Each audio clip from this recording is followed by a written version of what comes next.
औज़ुबिल्लाहि मिनश्शैतानिर्रजीम बिस्मिल्लाहिर्रहमानिर्रहीम।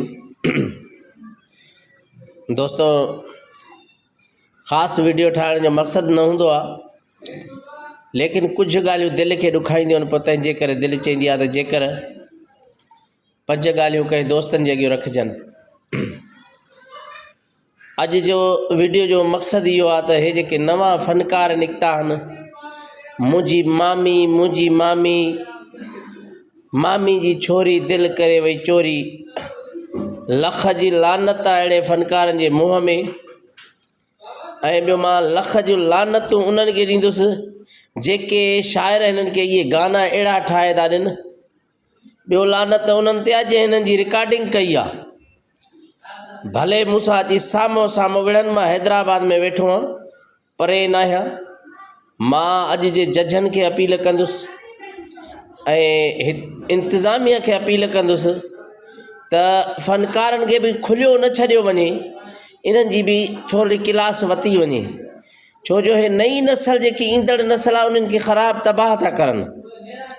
जेके टूट फ़नकार आहिनि, जंहिंखे ॻाइणु नथो अचे, जेके ग़लति टिकटॉक था ठाहिनि, उन्हनि जे मथां हथु रखियो वञे ऐं उन्हनि जूं गिरफ़्तारियूं करे उन्हनि खे सज़ायूं ॾिनियूं वञनि, ताकी इन्हनि खे ख़बर पए त गुलूकार खे बदनाम करणु, जेके पुराणा फ़नकार वीचारा गायक आहिनि, जेके दिलियूं ख़ुशि करण वारा, उन्हनि खे हिननि जेको आहे त विञाए करे, उन्हनि जे कलामनि खे विञाए करे, सूफ़ियाने रंग खे विञाए करे, लतीफ़ जी तंद खे विञाए करे, मुंहिंजी मामी, मुंहिंजी चाची, मुंहिंजी नानी, मुंहिंजो ॾाॾो, के ठेंग था ॾियनि, के टपा था ॾियनि, कञिरिन वारा तीताल करे मीडिया ते छॾे ऐं नई नस्ल खे बर्बाद था करनि। मां हथ ॿधी करे हर ज़िले जी इंतिज़ामिया खे चवां थो, जिथे जहिड़ो इहो फ़नकार मिलेव, जेके इहे गाना करनि था, उन्हनि खे ॿियो कुझु न कयो, ॻीचीअ में रसो विझी लड़काए छॾियोनि। इहे फ़नकार न आहिनि, इहे फ़नगार आहिनि, फ़न खे गार करण वारा माण्हू आहिनि। इन्हनि असांखे बदनाम करे छॾियो आहे।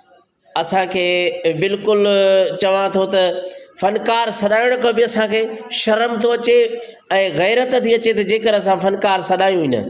जहिड़ो हिननि असां सां हशर कयो आहे, अलाह पाक इन्हनि सां बि हशर कंदो। ऐं गैरत वारा हूंदा त अहिड़ा गाना न कंदा, जे कंदा त ॾींहं क़यामत ताईं जेसि ताईं जीअरो आहे मुंहिंजी हिननि सां जंग आहे। पोइ हथनि सां नथो विड़ी सघां त वीडियोनि सां ज़रूरु विड़ंदोमान।